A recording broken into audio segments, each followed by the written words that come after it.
Muy buenos días, mis queridos hermanos, Dios los bendiga, bienvenidos a un nuevo devocional.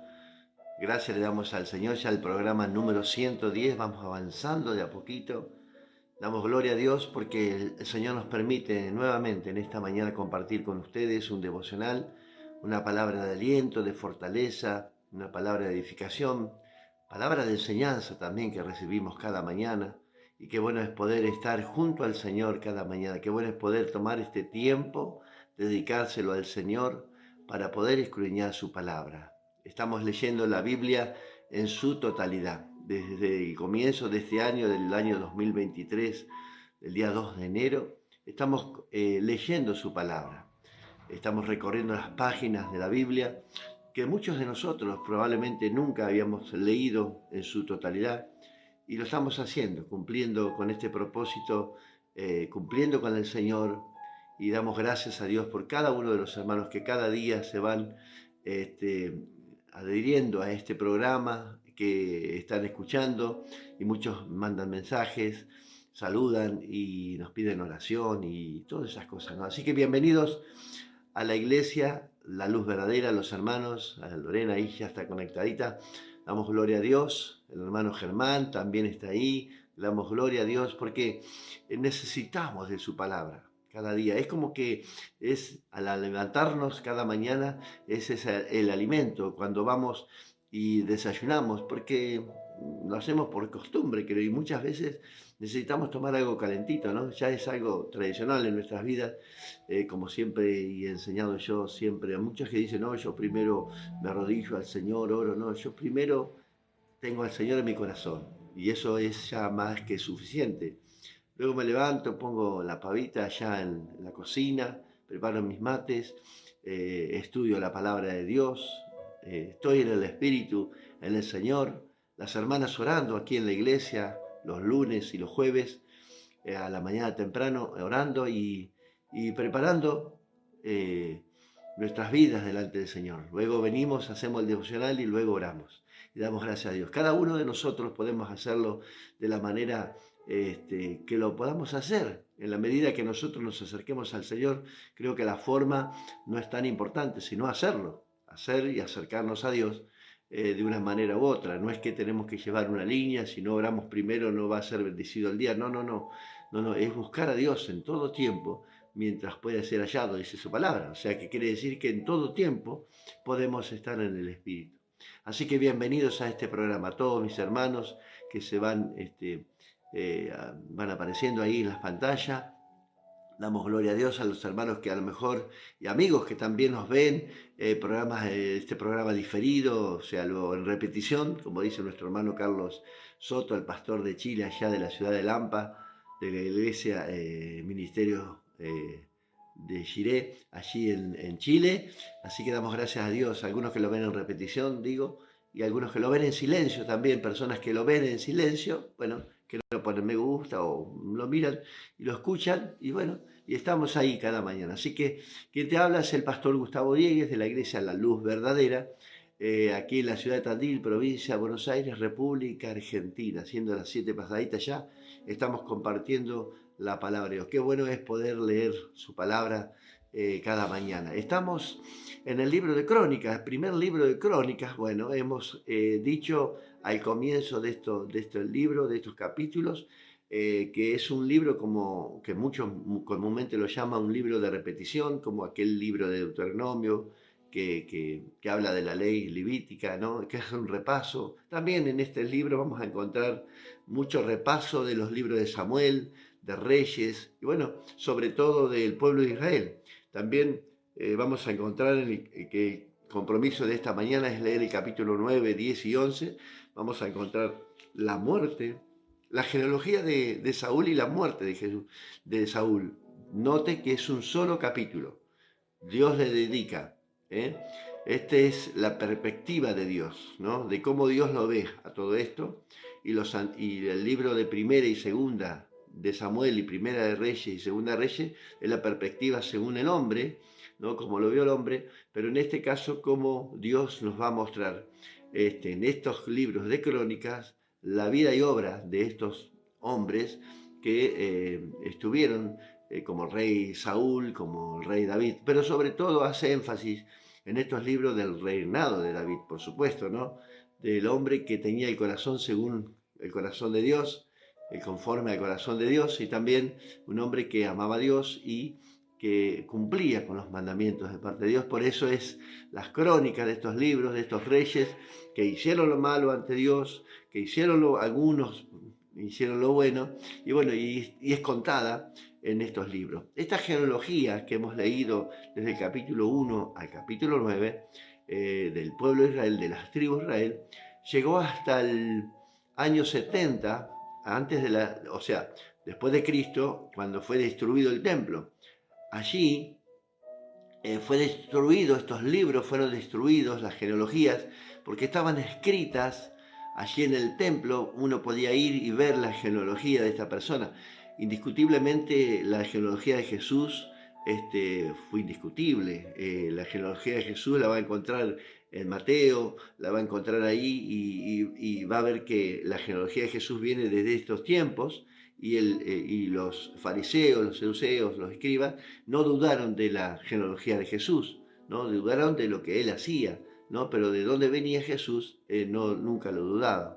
Así que, ¿cómo pudieron ver cómo se podían ver estas genealogías? Allí en el templo estaban todas las genealogías porque estaban escritas, ¿no? Y uno podíamos haber ido al templo allí y ver las genealogías escritas de estas tribus, estaban escritas. Así que qué bueno es poder, claro, por supuesto, al leer toda esta genealogía, tantos nombres difíciles incluso de nombrar muchas veces, bueno, se nos hace un poco pesado y probablemente hemos leído corrido, ¿vio? Así medio rapidito como para hacer un repaso, como yo les sugería a los hermanos, de hacer un repaso de todos, porque nombrar todos los nombres es muy difícil, pero tampoco no es que no sea interesante, sino lo más rescatar o hacer énfasis en los más importantes de estos libros. Así que hemos leído hasta el capítulo 9 aquí, que comenzamos hoy, que dice los que regresaron de Babilonia. Hemos leído estas genealogías.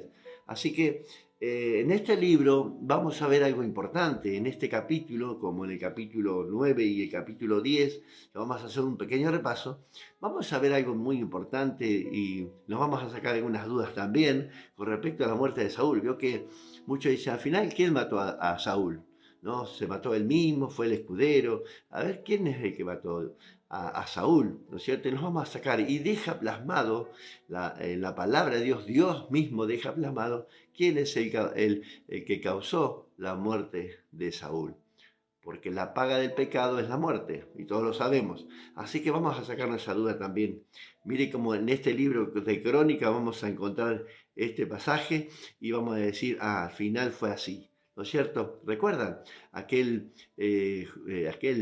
soldado, podríamos decir, que se presenta delante de David, le dice y se atribuye la muerte de este Saúl, que él nunca pensó que David iba a reaccionar de esta manera. Al contrario, él pensó que iba a reaccionar dándole un premio, lo iba a alzar, lo iba a nombrar general del ejército porque había matado a su enemigo, archienemigo de David, pero no fue así. Al contrario, que por haber confesado que él había matado a Saúl, muere, lo manda a matar David. Así que fue, bueno, por haber matado al ungido de Jehová. David nunca se había atrevido a tocarlo, incluso tuvo muchas oportunidades, pero no lo hizo nunca porque él sabía que era el ungido de Jehová, a pesar de su desobediencia, a pesar de que no hacía lo correcto delante de Dios, por supuesto, porque era totalmente desobediente. Él no se atrevió ni siquiera a hablar mal de él. Así que bueno, eso es algo que tenemos que aprender nosotros en este tiempo, ¿no? No hablar mal. La murmuración fue uno de los pecados del pueblo de Israel, grave, gravísima, gravísima, como bueno, podríamos preguntar cuando estemos allí con ellos en el cielo, le vamos a preguntar a Miriam, María, ¿qué pasó María? Sí, por haber hablado mal de mi hermano, me cayó lepra, casi muero, ¿no? Pero mi hermano oró por mí, ¿no? Él no me criticó, no me juzgó porque yo hablé, sino oró por mí y Dios tuvo misericordia y me sanó de la lepra. ¿Recuerdan esa historia? Bueno, pero no es el tema de hoy. Así que bienvenidos hermanos, ahí veo a mi pastor conectado, mi pastor Carlos Soto, Dios lo bendiga mucho, hace tiempo que no nos vemos, tengo que hablar con él pronto, darle las noticias buenas que tenemos, así que en cualquier momentito nos vamos a comunicar con él. Dios les bendiga mucho, hermanos queridos. Hoy tenemos este capítulo 9, los que regresaron de Babilonia. Vamos a leer algunos versículos para poder entrar en el contexto de esta historia.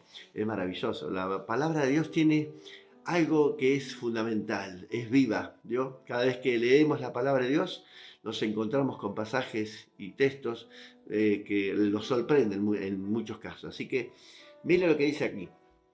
Vamos a leer el nombre del Padre, del Hijo y del Espíritu Santo. Y dice así: los que regresaron de Babilonia después del exilio. Buenos días, mi pastor Gustavo. Ahí está mi hermano. Dios lo bendiga mucho. Dice, cuando todo Israel, por su genealogía, mire qué importante para Dios las genealogías, ¿no? Fueron escritos en el libro de los reyes de Israel. Y los de Judá fueron transportados a Babilonia por su rebelión, por la rebelión por su pecado. Fueron exiliados de su ciudad, de su pueblo, ¿no? Así que nos encontramos aquí con todas las genealogías que regresaron, ¿no es cierto? Así que damos la bienvenida también a la familia ahí en Mendizábal, a Mariana, a Román y a Almita, que están ahí también conectados en esta mañana. Bueno, mi esposa, Susana, todos, porque si no, no saludo a alguno, si no me saludo, también tengo el grato, la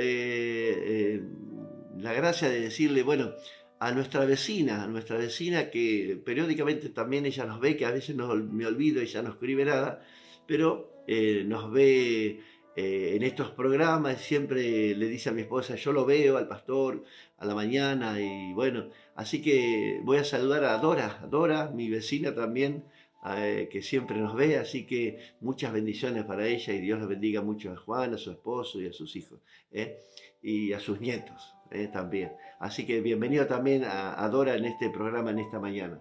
Bueno, dice el versículo, los primeros moradores que entraron en sus posiciones en las ciudades fueron israelitas, sacerdotes, levitas y sirvientes del templo. Veo que aquí destaca a los sirvientes. Muchos dicen, o bueno, a lo mejor o dudan, o han declarado que los israelitas tenían esclavos, ¿no? Aparentemente pareciera que sí, que tenían sirvientes que servían en la casa de Dios, ¿no? Y bueno, ¿cuál era la tarea de un sirviente? Bueno, traer la leña, poner el agua, hacer las tareas diarias de la casa, ¿no? Tanto como la limpieza, como... ¿en qué versículo estoy? En el capítulo 9, hermana. Capítulo 9. Llegó tarde usted. Bueno, el capítulo 9, y vamos a leer algunos versículos de este capítulo 9. Y leí el versículo 1 y el versículo 2. Así que cuando llegaron a la ciudad, tomaron enseguida el orden que tenían ya establecido por Dios. Veo que Dios es un Dios de orden, hermanos, estando fuera de la casa de Dios como dentro, ¿no? No tenemos que ser ordenados dentro de la casa de Dios solamente y afuera un desastre, no. Tiene que ser igual. Yo siempre les digo a los hermanos, les enseño que nuestra casa tiene que ser un ejemplo, ¿no? Y yo veo muchas casas lindas de mis hermanos que están ordenados, partito cortado, todo limpito, pintadito, en orden. Tratamos de vivir en ese orden, enseñándoles siempre que el mundo nos ve, somos carta leída, ¿no? Y bueno, hablamos mucho de Dios, del amor de Dios, del orden de Dios, pero nuestra vida es totalmente desordenada, no tiene sentido, ¿no? Tenemos que ordenarnos, porque Dios es orden. Una vez, hace mucho, recuerdo un hermano en una predicación, hablando del orden de Dios, se levanta y me dice, pastor, yo soy un desordenado, dice, si usted viera mi placar, bueno, doy gracias a Dios, ¿por qué? Porque para él fue una enseñanza edificadora, porque edificó su vida y empezó a ordenar su casa. Usted sabe las cosas que hizo ese hermano, y lo vimos nosotros con nuestros propios ojos al visitarlo, las cosas que Dios iba haciendo en su vida, el orden, estableciendo el orden de Dios, porque una persona que está en Dios, hay un orden en su vida, seguramente. No podemos decir que somos hijos de Dios y nuestra vida está totalmente desordenada. La Biblia dice que el hombre de doble ánimo es inconstante en sus caminos. O sea que una persona que es inconstante es un totalmente desordenado, y Dios no... O sea que Dios, como que Dios no pudiera estar en la persona. Podemos ver que la persona por su fruto los conoceremos, como dice tu palabra también. Pero vemos que el orden de Dios es importante en la vida del cristiano. En la vida, en el mundo entero, el orden de Dios debería haber sido algo importante para muchos. Hoy la gente hace lo que quiere y lo que les parece. Estamos como en los tiempos de Noé, como dice la palabra de Dios, buscan todos sus propios beneficios. Hay un desorden total, incluso en las iglesias, hay un total desorden. Se han desbocado tremendamente. Hemos visto ayer videos sobre estas cosas. La iglesia de Jesucristo, la iglesia de hoy, que no tiene nada que ver con la vida de Jesús, ni con la vida de Dios, un total desorden, cosas que se hacen dentro de los templos, arriba de los altares, tremendo, tremendo, es un show tremendo, parece un show mediático las iglesias, tremendo, a ver quién tiene mayor rating, a ver mayores luces, mayores programas, y tremendo, tremendo lo que está sucediendo, pero bueno, está escrito, hermanos, y damos gloria a Dios porque se está cumpliendo la palabra, porque si esto se está cumpliendo, también se va a cumplir que el Señor viene pronto. Así que vamos a ver la apostasía en su mayor auge. Tremendo, tremendo. Bueno, como les decía, evidentemente el orden de Dios ya estaba en sus corazones, en sus vidas, ¿no? A pesar que habían sido deportados por su desobediencia, pero el orden de Dios era como que estaba dentro de sus vidas, ya estaba establecido por Dios en cada persona. En el versículo, bueno, vamos a ver a muchos nombres también aquí, quiénes eran también los que servían. También hablamos de los porteros en el capítulo 17. Ve que estas cosas también hoy las utilizamos en nuestras iglesias. También hay un portero, también está el que sirve. El título de hoy que le puse a este programa se llama Él tiene el control de todo, porque evidentemente si Dios no nos controla, seríamos un desastre, ¿no? Si no tuviéramos el control de Dios en las iglesias, bueno, en muchas iglesias pasa eso, ¿no? Es como que Dios no está en ese lugar, porque no hay un orden establecido. El orden de Dios estamos hablando, ¿no es cierto? Ahora bien, en el capítulo 9, el versículo 17, dice que estaban los porteros, y ahí da una lista de los porteros que guardaban el templo. Incluso estos vivían muy cerca del templo, vivían a su alrededor. Hay muchos que vivían un poquito más lejos, otros más lejos y otros más lejos, las tribus, ¿no? Pero todos tenían el privilegio de servir en la casa de Dios. Todos tenemos lugar. Yo puse aquí, mire, hice un pequeño resumen, ¿no? El orden de Dios a pesar del exilio del pueblo de Dios. El orden es crucial para las familias. Tal lo era en la antigüedad, y como puse aquí, como en la actualidad debería ser de esta manera. Es muy importante vivir en el orden de Dios, en la unidad de todos, al servicio de Dios. Todos tenemos lugar en la casa de Dios. Todos tenemos parte en la casa de Dios.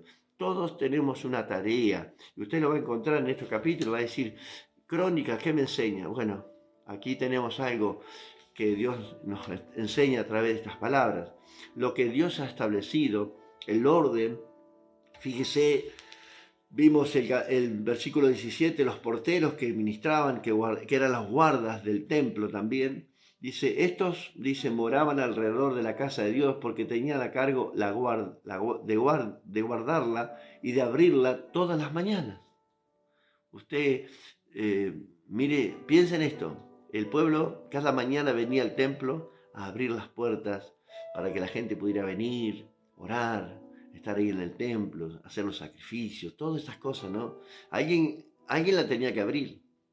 Alguien tenía que comenzar el día abriendo. Bueno, espiritualmente lo podemos decir así. Nosotros cada mañana abrimos el templo de Dios y entramos y empezamos a ministrar el templo, a hacer nuestra tarea en él. Bueno, oramos, leemos la palabra, enseñamos, damos devocionales, todas estas cosas también lo hacemos cuando abrimos el templo a la mañana.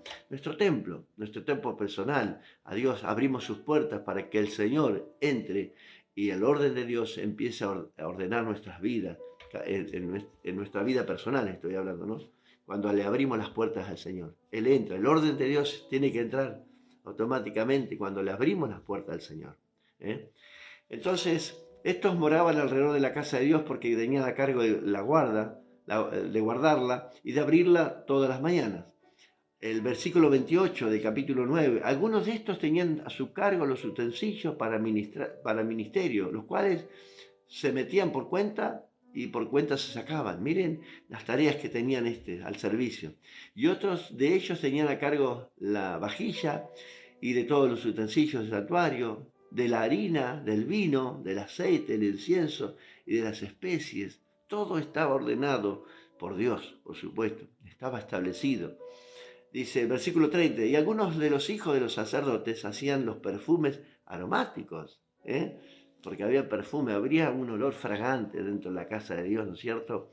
Así que qué bueno es eso, ¿no? Tener ese, sentir, oler ese perfume fragante, ¿no? Como siempre los enseñan los hermanos, usted cuando entra a su iglesia, al templo, a su congregación, cuando pasa el umbral, Dios percibe ese olor fragante en su vida, porque somos sus hijos, y Él quiere que realmente nuestro perfume sea agradable delante de Él, ¿no es cierto? Como venimos a la casa del Señor, enojados, amargados, tristes, bueno, ese perfume no quiere el Señor. Quiere el perfume más agradable, con alegría, con gozo, disfrutar la casa de Dios, disfrutar como enseñé el sábado, en la predicación, venir a nuestra casa, a la casa de Dios, ver lo que tenemos, disfrutar lo que tenemos. Si tenemos que modificar algo para el bien de la iglesia, hacerlo, preguntar al pastor, a los pastores, a los líderes, podemos hacer esta cosa, podemos hacer esto, podemos cambiar, ¿qué le parece? Podemos pintar. ¿Cuántas cosas tenemos que aprender todavía? Hoy en esta época, nosotros hemos aprendido desde muchísimo tiempo, cuando recibimos al Señor, el servicio de Dios.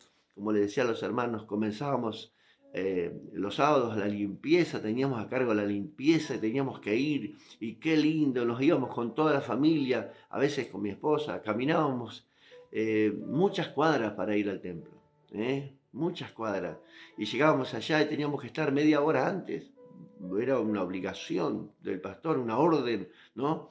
Nos enseñaba con mucho amor y nos decía que teníamos que estar un día. Quiero contar esta historia, esta anécdota, ¿no? Que a muchos les va a servir seguramente en esta mañana. Cuando entramos al lugar, me encuentro con el pastor dentro de la iglesia. Hace mucho tiempo, estoy hablando, hace 20 y pico de años atrás.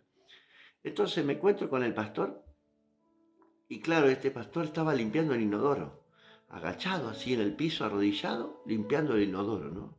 Entonces, claro, a mí me llamó la atención, le digo, pastor, ¿cómo va a estar haciendo usted esto? Entonces él levanta la cabeza, mira hacia arriba y me dice, y si no lo hago yo, ¿quién lo va a hacer? Y eso fue, para mí, me quedó grabado y seguí con ese servicio a Dios. Seguimos con ese servicio, la vereda, las ventanas, los vidrios, las cortinas. Prendíamos las estufas para cuando hacía frío. Antes, media hora antes estaban prendidas. Los hermanos venían y ya tenían todo calentito. El vaso de agua en el altar. Vio que a veces uno tiene sed en el altar y a veces como que miramos a un hermano diciendo, tráeme agua, por favor. A veces no queremos decir porque hoy tenemos las cámaras. Pero en ese momento decíamos, hermano, no me alcanza un vaso de agua, ¿no? Y siempre había alguien que estaba atento, observando que faltaba algo y alcanzaba el vaso. Capaz que no era un diácono, ¿no? Una persona de la iglesia decía, pucha, el pastor tiene sed, seguramente porque sus gestos dicen que tiene sed. Entonces llevaba el vaso, ¿no? Y todas esas cosas, ¿no? Y era hermoso hacerlo, hermano.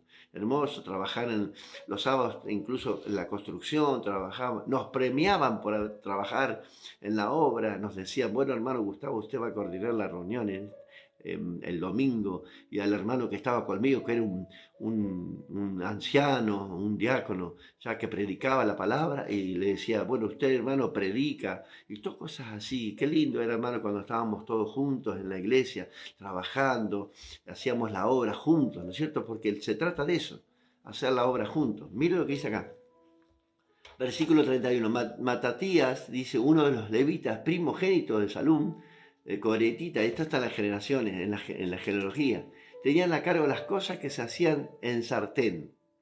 O sea que se alimentaban a los siervos, a los ministros, a los esclavos, podríamos decir a los sirvientes, le decimos, vamos a sacar la palabra esclavo, a los sirvientes también se les servía, o sea que comían ahí en el templo. Algunos de los hijos de Coat y de sus hermanos tenían al cargo los panes de la proposición, recuerda, los panes que ponían por orden cada día de reposo. Los días sábados tenían que poner los panes sin levadura. También había cantores, jefe, que esto era fundamental, ¿no? La casa de Dios tiene que estar armonizada con instrumentos, con música, ¿no?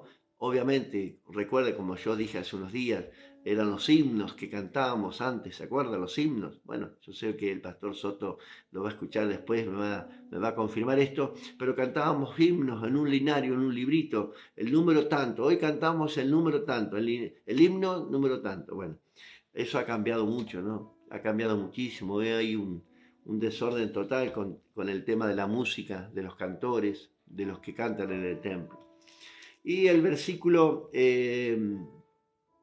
34, estos eran jefes de familia de los levitas por sus linajes, jefes que habitaban en Jerusalén. Ahora aquí vamos a encontrar en el versículo 35 la genealogía de Saúl, ¿no? Que ve que la deja aparte el Señor, ¿no? Esta es la perspectiva de Dios, ¿no? Lo deja aparte, ¿no? La genealogía, y relata su genealogía, y en el capítulo 10, que vamos a leer unos versículos también, muerte de Saúl y de sus hijos. Y aquí nos vamos a encontrar y nos vamos a sacar algunas dudas con respecto a este tema, para los que estudian la Biblia. Miren, los filisteos peleaban contra Israel y huyeron delante de los hijos de Israel y cayeron heridos en el monte de Gilboa. Y los filisteos siguieron a Saúl y a sus hijos y mataron, dice, los filisteos a Jonatán, al hijo de Saúl, a los hijos, y a Abinadab y a Malquiesúa, hijo de Saúl. Los mataron. Ahí los flechazos, tal. Y arreciando la batalla contra Saúl, le alcanzaron los flecheros también a Saúl, ¿no? Y fue herido por los flecheros. Entonces dijo Saúl a sus quederos, saca tu espada, traspásame con ella, no sea que vengan estos incircuncisos y hagan un escarnio de mí. Miren, ¿no? El temor de Saúl, morir por, incluso que jugaran con su cuerpo, antes que muriera, ¿no? O sea que evidentemente todavía no estaba muerto, ¿no? Y tuvo ese temor, no va a ser cosa que vengan y jueguen conmigo, ¿no? Hagan cosas muy dolorosas incluso, ¿no? Entonces le pide al escudero, Saúl, traspásame con ella, no sea que vengan nuestros incircuncisos y hagan carne de mí. Pero su escudero no quiso. Acá tenemos una interrogante, ¿no? Dice, no quiso, porque tenía mucho miedo. Entonces Saúl tomó la espada, se echó sobre ella, ¿no? Cuando su escudero vio a Saúl muerto, él también se echó sobre su espada y se mató. Así murieron Saúl y sus 3 hijos, y toda su casa murió juntamente con él. Y viendo todos los de Israel que habitaban en el valle que habían huido, y que Saúl y sus hijos, ¿no?, eran muertos, dejaron sus ciudades y huyeron, y vinieron los filisteos y habitaron en ellas, ¿no? Tomaron las ciudades, ¿no? Sucedió al día siguiente que al venir los filisteos a despojar los muertos, hallaron a Saúl y a sus hijos tendidos en el monte de Gilboa. Luego que los despojaron, esto es el miedo de Saúl, ¿no?, tomaron sus cabezas, le cortaron su cabeza y tomaron sus armas y enviaron mensajeros por toda la tierra del filisteo para dar las nuevas a sus ídolos y a su pueblo. Habían matado al rey de Israel, a Saúl. ¡Wow! ¡Qué gran victoria de los filisteos!, ¿no? Y pusieron sus armas en el templo de sus dioses y colgaron la cabeza en el templo de Dagón. Esto es muy importante. Aquel templo de Dagón donde estuvo Sansón, aquel que puso sus manos en las columnas, derribó en aquel momento, en ese mismo templo, que fue reconstruido evidentemente, lo pusieron a Saúl. Lo pusieron a Saúl ahí. La cabeza de Saúl estaba exhibida delante de esos dioses de Dagón, ¿no? Mire cómo la trágica muerte de Saúl y cómo termina a causa del pecado. Y ahora vamos a ver, ¿por qué? Porque esto es espiritual, hermano, no es basando en los hechos, sino en el espiritual. ¿Qué es lo que nos está diciendo Dios? Y oyendo los de Jabes, de Galat, los que los filisteos habían hecho de Saúl, se levantaron todos los hombres valientes y tomaron el cuerpo de Saúl y los cuerpos de sus hijos y los trajeron a Jabes y enterraron sus huesos debajo de una encima de Jabes y ayunaron 7 días. Mire, un pequeño honor a Saúl. Fueron al campo, encontraron los cuerpos sin cabeza, ¿no?, oyendo lo que había pasado, y dijeron, bueno, vamos a buscar los cuerpos y vamos a darle un digno entierro, ¿no?, una digna sepultura al cuerpo, a pesar de que había sido un desobediente, había terminado trágicamente, Pero aquí nos vamos a encontrar algo muy interesante. Estos versículos 13 y 14 nos va a sacar algo, una duda seguramente a usted y a mí, que ya me sacó el Señor. Dice, y así murió Saúl por su rebelión con que prevaricó contra Jehová, contra la palabra de Jehová, la cual no guardó. Creo que muchas personas han pedido oración por muchas personas han fallecido, ¿eh? Hemos orado por ellos, por las personas que incluso no conocen a Dios, nunca guardaron su palabra, nunca aceptaron a Dios tampoco. ¿Me entiende? Muchas que a veces decimos, no, bueno, le pedimos, Señor, consuelo a la familia, porque, claro, nosotros deberíamos haber pedido primero, o sugerimos que él pueda llegar, la persona pueda conocer a Dios antes de partir de esta tierra.